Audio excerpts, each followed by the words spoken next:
Hola, bienvenidos a Real y Ficción. Mi nombre es Héctor y soy escritor. No youtuber, no tiktoker, ni influencer. Se llevó el vaso a los labios y se lo bebió de un trago. Luego gritó, vaciló, se agarró a la mesa para no caerse. Y agarrado así se quedó mirándome jadeante, con la boca abierta y los ojos inyectados de sangre. Pero de alguna forma ya había cambiado, me pareció, y de repente pareció hincharse. Su cara se puso negra, sus rasgos se alteraron como si se fundieran.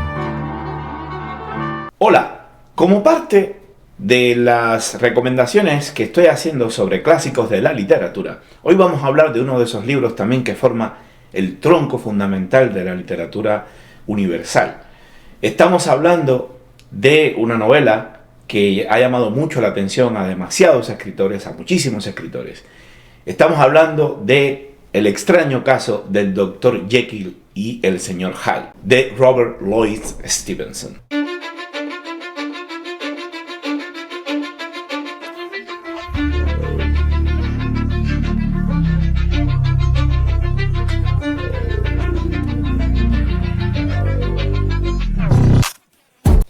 Los personajes son la base fundamental de la ficción. Es una frase que no escucharás a menudo, pero que es una realidad como un templo. Expresada por Léon Sormelien en su magnífico libro sobre la escritura y que repito de forma constante en clases de escritura. Y esta verdad la supo desde muy pronto Robert Louis Stevenson cuando escribió su novela El extraño caso del Dr. Jekyll y el Sr. Hyde. Más de una vez me van a escuchar decir Mr. Hyde, porque la aprendí así desde niño y me cuesta mucho salirme de esa denominación inicial, el Mr. Hyde. Lo hizo, esta novela la escribió en circunstancias fascinantes Stevenson y con una solvencia en retratar al ser humano que todavía hoy impacta cuando se lee la novela por primera vez. Suelo decir también que los seres humanos somos complejos. Nadie es enteramente bueno o completamente malo. Incluso aquellos que parecen inmaculados y perfectos, o los que, por el contrario, son un pozo de maldad y vicios, ambos tipos tienen grises y sombras. Si eres aspirante a escritor y no asimilas esta lógica humana, difícilmente podrás conseguir un texto que satisfaga a una gran cantidad de lectores. Un texto de ficción con una división arbitraria entre personajes negativos y positivos, entre malos y buenos, tiene muchas posibilidades de fracasar que uno que logra lo contrario, que uno que realmente logre hacer que no exista esa división arbitraria, porque sus personajes nos parecerán mucho más reales, los de una novela que no tenga esa división. En cómo se escribe una novela, en el capítulo referente a la caracterización de los personajes, hago referencia a uno de los trucos que usamos en teatro para llegar mejor al público. Es una especie de fórmula que dibuja 3 aspectos de la personalidad humana cuando se analiza en la interacción social diaria, que es cómo aparentamos ser, cómo nos ven los demás y cómo somos en realidad. Esta eficiente forma de reflexionar sobre los seres humanos permite a un actor, que en su momento yo mismo lo fui, permite a un actor interiorizar la caracterización de un personaje y la forma en que éste se comunica con el resto de los personajes de una obra de teatro, de una serie o de un filme. Su plasmación en personajes de ficción, esta trilogía de axiomas, esta plasmación en los personajes de ficción es una de las bases fundamentales del extraño caso del Dr. Jekyll y el Sr. Hyde, una de las novelas más sugestivas y mejor escritas de la historia de la literatura. Mejor escrita no tanto por su lenguaje como por las impecables técnicas literarias en las que se basó Robert Louis Stevenson para hacerla verosímil y que han terminado por convertirla en un clásico. El propio autor confiesa en su ensayo sobre los sueños que llevaba mucho tiempo queriendo escribir una historia sobre la extraña sensación de la duplicidad del hombre, así lo llamó él exactamente. El primer texto que escribió sobre el tema no lo conocemos más que por sus propias palabras, porque él posteriormente lo quemó. Se titulaba The Traveling Companion y lo presentó a un editor que no se atrevió a publicarlo porque este texto lo consideraba indecente, a pesar de que le reconoció cierta genialidad en la historia y la escritura. Stevenson dice que estuvo con la obsesión por varios días, tratando de encontrar una trama que le conviniera al tema ese que quería abordar. Y tan obsesivo se le hizo que terminó por soñar la historia, o al menos partes de ella. Al final, según Fanny, la esposa de Stevenson, en una carta que escribió posteriormente a Graham Balfour, el biógrafo más reputado y citado del autor, el primer borrador de la novela fue escrito en un arranque de 3 días. Lewis escribió Jekyll y Hyde con gran rapidez, siguiendo las líneas de su sueño. Una madrugada me despertaron sus gritos de horror. Yo, creyendo que había tenido una pesadilla, le desperté y me dijo furioso: ¿por qué me has despertado? Estaba soñando una excelente historia de terror. Le había despertado en la primera escena de transformación.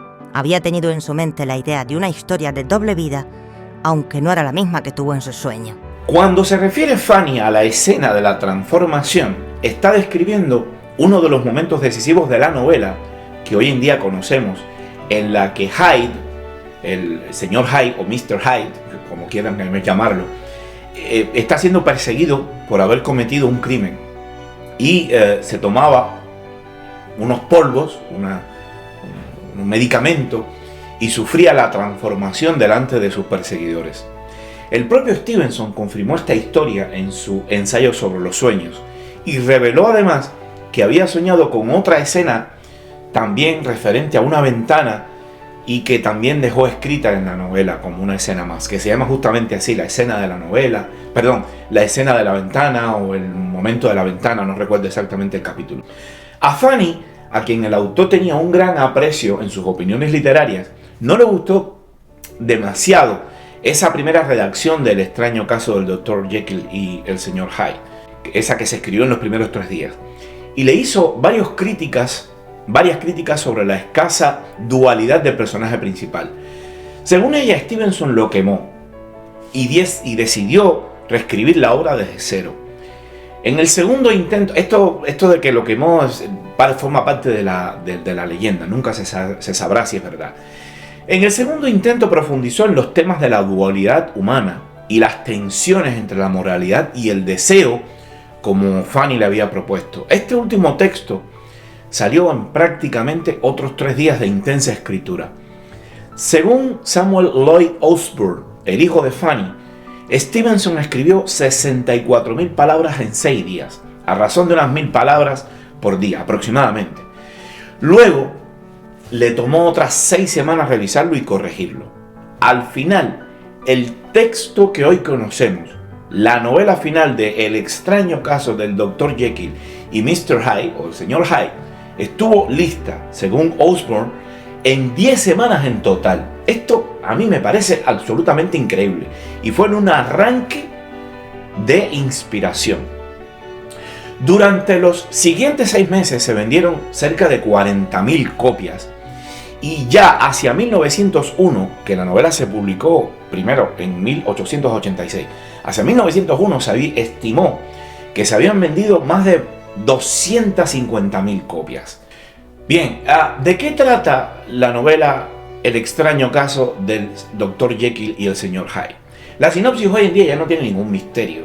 Gabriel John Utterson es un abogado que investiga la extraña relación entre su amigo, el Dr. Henry Jekyll, un reputado científico, y el misántropo Edward Hyde, al que conoce más bien por testigos. Para él, para Utterson, es inexplicable esa amistad entre 2 seres tan distintos y que no tienen nada que ver entre ambas personalidades. Lo que no sabe Utterson, y esto ya no sé si considerarlo un spoiler, es que Jekyll ha creado un medicamento, unos polvos, que tienen la capacidad de separar la bondad y la maldad en un mismo ser humano. Cuando Jekyll bebe esta bebida o estos polvos, se convierte en Edward Hyde, un criminal capaz de cualquier atrocidad. La búsqueda de la explicación para la que Utterson no entiende, porque él no comprende esa amistad entre ambas personas tan diferentes, nos lleva a nosotros como espectadores o como lectores a una trama donde se mezcla el terror con los estudios psicológicos y una exploración de la moral y la ética en el ser humano. La famosa bebida o polvos que separan el bien y el mal, en principio, no reviste ningún problema hasta que ese medicamento empieza a tener un efecto secundario no esperado que trastoca todas nuestras ideas preconcebidas sobre la novela. Sobre todo hoy en día, donde ya se conoce prácticamente lo que trata la novela. Como siempre hacemos en estos vídeos, analicemos al menos brevemente el aspecto formal de la novela. Es una de las razones por la cual las grandes novelas terminan siéndolo. En este caso, el primer truco literario de Stevenson ha sido colocar el punto de vista de la historia en varios narradores testigos. Primero, el propio Utterson, el médico de Jekyll y una especie de remate final del propio Dr. Jekyll. Quiere decir que son varios narradores los que cuentan la historia. Sobre todo el principal, donde más está puesto el punto de vista, es en Utterson, el abogado. Sucede que Utterson tiene el testamento de Jekyll y no comprende por qué un hombre tan honorable deja toda su herencia en caso de muerte a un tipo tan detestable como Edward Hyde. La duda de Utterson lo lleva a descifrar lo que describe el argumento del extraño caso, o sea, de la novela. Y es precisamente que ambos son la misma persona y que se desdoblan gracias a ese medicamento, a ese polvo inventado por el doctor Jekyll. ¿Por qué es tan importante ese punto de vista en la novela? Primero, las dudas que tiene Utterson sobre el conflicto moral y social entre Jekyll y Hyde pasan a ser nuestras, de los lectores, y todo lo que va descubriendo el abogado es para nosotros como una epifanía. Lo vamos descubriendo al mismo tiempo que él. La narración tan cercana al abogado nos mantiene intrigados y refuerza esa intriga, voy a repetirlo, y la sensación de incertidumbre. El misterio y el suspenso por todo lo que sucede entre Jekyll y Hyde y esa extraña amistad nos llega con una fuerza tal que nos impacta cuando al final descubrimos la verdad. Lo que me dijo en la hora que siguió, no puedo decidirme a escribirlo. He visto lo que he visto, he oído lo que he oído, y tengo el alma deshecha. Sin embargo, ahora que se ha alejado esa visión, me pregunto si en realidad me lo creo y no sé qué responderme. Sin embargo, la revelación final, cuando se descubre la verdad, no accedemos a ella a través de este narrador personaje, que al final es un testigo y como testigo podría estar contando la historia con errores, apreciaciones subjetivas, como él la ve al final. No. Lo que hace Stevenson es que la desvelación final del misterio nos llega a través de dos personajes que no dejan lugar a dudas sobre lo que en realidad está ocurriendo, que son Hasty Lanyon, que es el médico de Jekyll y sabe de primera mano todo lo que le está pasando al Dr. Jekyll, y después el capítulo final, que es una especie de confesión del propio Dr. Jekyll, que apuntala mucho más el argumento y todo lo que viene sucediendo. Y hombre, si lo está contando Jekyll, ya no vamos a dudar, porque es el personaje a quien le está pasando todo lo que hasta ese momento no sabíamos o intuíamos o íbamos sabiendo poco a poco a través del resto de los personajes o sobre todo del abogado Utterson. Esta estructura narrativa aparentemente fragmentada no es casual. Intenta hacernos creer como verdadera una historia que, si nos la cuentan testigos por vías de terceros, pues simplemente no nos la creemos, no podemos creerla porque no está basada la historia del Dr. Jekyll y Mr. Hyde, no está basada en las leyes lógicas que rigen nuestro mundo a través de la ciencia y del mundo materialista, vamos a decirlo así. Otro de los elementos llamativos de la estructura de la novela es la descripción de ambientes que contribuyen a la sensación de misterio y terror que provoca la constante amenaza implícita, que nunca es explícita hasta determinados momentos, de la figura de Hyde, de Edward Hyde.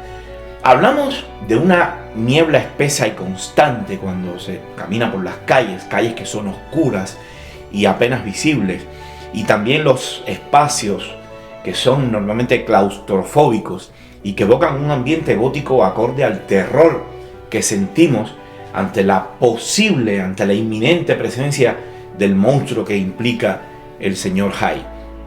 Por cierto, la caracterización de los personajes de esta novela es un elemento que refuerza su ambiente de suspense.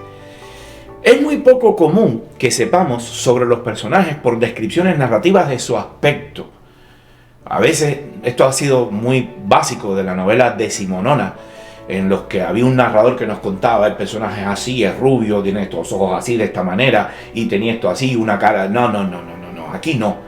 Aquí las descripciones narrativas nos llegan más bien a través de acciones propias de los personajes, vistas por los ojos de un tercero, o por impresiones indirectas de los testigos que están involucrados en la historia. Y esto nos llama mucho más la atención a la hora de analizar la novela, nos interesa mucho más para los personajes. El caso de Hyde, del personaje de Hyde, es magnífico, porque siendo el personaje que crea el conflicto, lo vemos descrito más a través de las reacciones que él mismo provoca en los demás que por descripciones directas de este narrador que siempre se utilizaba en la novela del siglo XIX. Todo el efecto perturbador que causa la presencia de Hyde nos llega por testimonios de quienes lo ven, y cuantos más testigos nos cuentan ese efecto perturbador, más nos convencemos de que algo alarmante hay en el personaje. Hoy en día, la idea de la duplicidad entre bien y mal en un mismo ser humano está muy imbricada en la cultura popular. Muy pocos se sorprenderían hoy si dijeran que una persona es un Jekyll y un Hyde. Yo lo he escuchado hasta en el deporte, cuando se habla de determinados deportistas que se convierten en una cosa o su contraria. Con respecto a esto, Vladimir Nabokov recomienda, antes de adentrarse en la novela, olvidar todo lo que crees que sabes sobre ella, porque ni es una historia de fantasmas, ni una novela de detectives. Va mucho más allá. Esto es algo que nunca me canso de decir sobre muchos clásicos de la literatura, y que encaja como un guante para el extraño caso del Dr. Jekyll y el Sr. Hyde. Actualmente sabemos tanto sobre el tema, tanto nos hemos imbuido en el argumento, que muchos creen que conocen su historia sin jamás haber abierto el libro. Haber visto quizás 2 películas no buenas en general, y por alguna que otra, algún cómic o por referencias, en fin, en general, pero jamás han abierto el libro y creen que conocen la historia.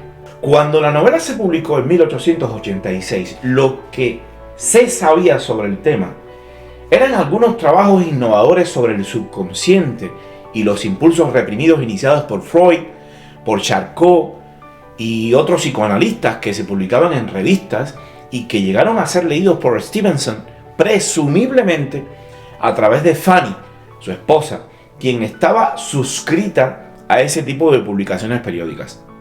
Fue casi con seguridad el autor edimburgués el primero que llevó el tema a la ficción, y vaya si fue rentable. El impacto del Dr. Jekyll y el Sr. Hyde en los lectores y después en estudiosos sobre la identidad, la moralidad y los impulsos reprimidos caló de manera profunda, provocó que la novela tuviera un éxito inmediato y generó gran debate tanto a favor como en contra por su tratamiento innovador sobre estos temas. Stevenson había logrado además captar las zozobras de la sociedad victoriana en un relato que combinaba elementos de thriller, ciencia ficción y terror psicológico.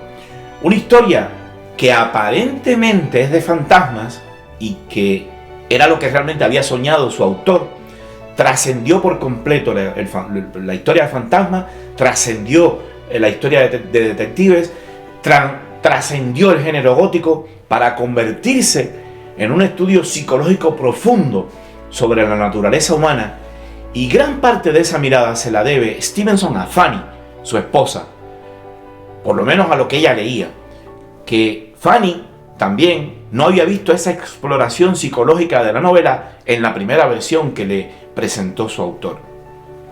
Una reseña anónima en The Times elogiaba el libro justo cuando salió en 1886.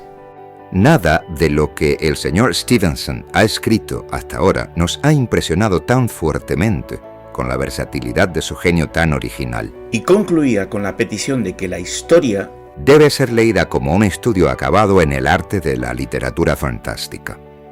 Stephen King, en Danza Macabra, incluye a la historia de Jekyll y Hyde junto a Frankenstein y Drácula en los cimientos de la historia moderna de terror. Estos tres tienen algo especial. Son los cimientos sobre los que se levanta un enorme rascacielos de libros y películas.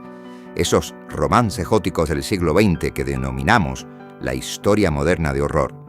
Más que eso, en el centro de cada uno de ellos se alza o se arrastra un monstruo que ha ido a unirse y a ensanchar lo que Burt Hartland llama la laguna de los mitos, ese conjunto de literatura de ficción en el que todos nosotros, incluso los no lectores y aquellos que nunca van al cine, nos hemos bañado comunalmente.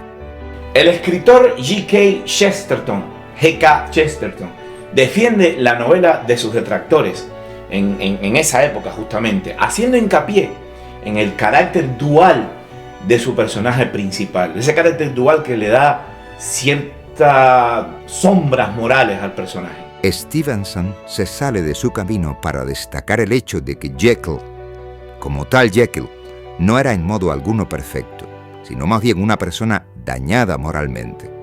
Tenía un aire taimado, a pesar de su hermosa presencia, y era nervioso y reservado, aunque no malévolo. Jekyll no es el hombre bueno. Jekyll es el hombre corriente mixto y moderadamente humano, cuyo carácter ha comenzado a sufrir los efectos de alguna droga o pasión nociva. Ahora bien, lo que le consume es la costumbre de ser Hyde, y es aquí donde se halla la excelente moraleja de Stevenson, una moraleja tan superior como opuesta a lo que popularmente se le atribuye. Insisto, hoy en día ya no es una novedad. La idea de esa dualidad de la personalidad, la subrepticia moralidad que implica tener varias personalidades, o incluso la idea de personas o de cómo los vicios y las drogas influyen en el ser humano hasta cambiarlo, eso está infinitamente afincado en la sociedad y en el arte. Desde las múltiples obras de teatro y películas que se han realizado sobre esta obra desde que se publicó en 1886 hasta el filme Split de M. Night Shyamalan, que es una de las películas donde mejor, desde mi punto de vista, se retrata las diferentes personalidades de un personaje oscuro y conflictivo. La propia novela tiene tantas versiones cinematográficas que es imposible mencionarlas todas. Quizás merece la pena recordar las primeras, desde El accidente de 1912, que tiene el valor de que es una de las que está más cerca y que tiene el ambiente del gótico de ese momento, hasta las versiones de 1931 y 1941. Esta última, protagonizada por Spencer Tracy e Ingrid Bergman, y que mantienen una perspectiva fiable, las tres, del 12, 31 y 41, mantienen una perspectiva fiable sobre la novela original, sin lecturas excesivamente renovadoras, como luego han pasado con las versiones posteriores que se pierden, inventando argumentos y cosas para tratar de darle una explicación diferente al libro, pero en realidad no terminan por ayudar a la historia. Como remate final, les quiero trasladar a los que me siguen por los trucos de escritura un comentario que hace el propio Stevenson sobre la inspiración de su obra. Les diré que son mis elfos, que Dios los bendiga. Ellos me hacen la mitad del trabajo cuando yo estoy medio dormido, y con toda probabilidad me hacen también el resto cuando medio despierto estoy convencido de que lo estoy haciendo yo mismo. Esa parte que se lleva a cabo mientras estoy durmiendo es la parte de los elfos, no hay duda alguna al respecto. Pero lo que se hace cuando estoy despierto y en el mundo no es necesariamente de mi autoría, pues todo demuestra que la mano de los elfos también está presente en esa parte. Y hay una cuestión que me preocupa sobremanera, porque mi yo, lo que yo llamo mi ego consciente, no es ningún contador de historias, sino una criatura de a pie, tan terrenal como el quesero o como el propio queso, un realista metido en el día a día hasta las orejas, de manera que, de cualquier modo, toda la ficción que he publicado debería ser obra exclusivamente de un elfo, de algún familiar, de algún colaborador invisible al que mantengo encerrado en un desván oscuro, mientras yo me llevo las alabanzas y él apenas un trozo del pastel. Y eso porque no tengo modo de evitarlo. Soy un excelente consejero, algo así como el criado de Molière. Estiro y aflojo, lo visto todo con las mejores palabras y frases que puedo encontrar o componer. Y cuando ya todo está listo, preparo el manuscrito y pago por registrarlo. Si se fijan, aquí hay algo que suelo repetir a menudo sobre la creación literaria. Y es que llega por tantas formas, tantas vías y tantos caminos que es imposible encasillarla en los entresijos de la intertextualidad. Pasa. Gracias y hasta el siguiente. Rubrico mis libros como H.G. Quintana y con la misma firma podéis encontrarme en redes. Escribo novelas, ficción, también ensayos, donde me concentro en las técnicas creativas de la literatura y el cine. Puedes comprar mis libros en Amazon, Apple Books, Barnes & Noble, la FNAC, librerías y en múltiples tiendas de internet. También puedes suscribirte a Realificción y dar me gusta a estos vídeos.